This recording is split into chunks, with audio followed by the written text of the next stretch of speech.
دوکانێکی پڕ لە گوڵی ڕەنگا و ڕەنگ و قەبارە جیاوازە. گوڵەکان سروشتین و جۆراوجۆرن و لە وڵاتانی دەرەوە هاوردەکراون.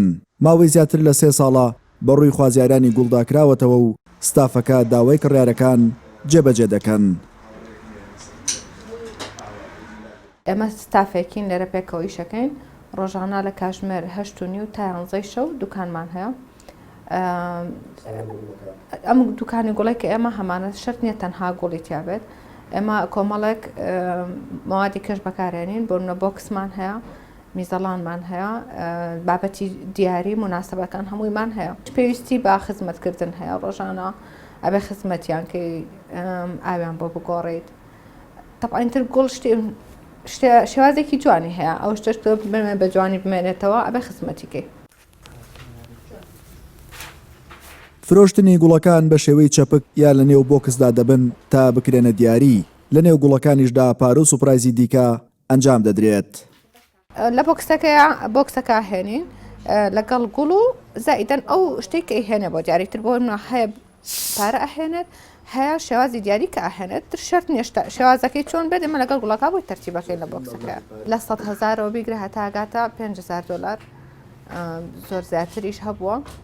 بۆ منە کەسێکە بۆ نزیکی 50 گەڵا لەگەڵ گوڵ و بۆکسەکە بەمان دیاری کردو بردوێتی بە خێزانێ. ئەوانەی بۆ کڕینی گوڵ ڕوو لە دوکانەکانی فرۆشتنی گوڵ دەکەن، هەر کەسە و بە بۆنەیەکەوە دەیکات بە دیاری، هاتووە تا گوڵێک بکات بە دیاری بۆ لەدایکبوونی هاوڕێکەی. ڕێکی خۆشەویستم ئەمڕۆ یادی لە دایکبوونیەتی حەزم کرد بە گوڵ یارمەتی بم و خۆشەویستیەکەمان پتەوتر بێت و گەورەتر بێت. گوڵەکان هەموو ڕەنگەکانیان شتێکی سروشتی جوانن، بەڵام من خۆم سوورم بەلاوە جوانە بۆ ڕۆژێکی ئاوا یایتر بەهۆی هەچ مناسبەیەکەوە بێ شتێکی جوان و ناسکە.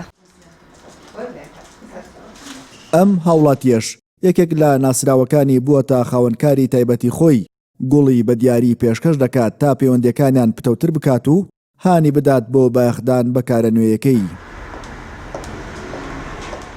لای من گرنگترین دیاری گوڵە لەبەرەوەی کە بەخۆشم بێ زۆر حەزم لە گوڵە و هەدیەش بۆ هەر کەسێ بکڕم حەزەکەم دیارێکی چەپکە گوڵیشی لەگەڵا بێت چونکە ژیانمان و دڵیشمان ڕەنگا و ڕەنگەکات. ئێستا ئەمڕۆ ئەم دیاریم بۆ کوڕێکە تەبان ئەوێ لەگەڵ ڕەنگی کوڕانەیە بگونجێت و خۆشم و هاوسەرەکەشم بە هەموو بۆنەکانمان هەر لێرە گوڵە بین و ماڵەکەشم هەمووی گوڵی ئێرەی لێیە. گوڵ فرۆشتن مێژوەکەی بۆ زیاتر لە 150 ساڵ لەمەو پێش دەگەڕێتەوە و لە ساڵی 1850 لە هۆڵەندا لەلایەن خاوەن باخەکانی گوڵەوە لەسەر شەقامەکان و دواتریش هەر لە وڵاتە لە ساڵی 1900 لە دوکانەکاندا گوڵ فرۆشراوە.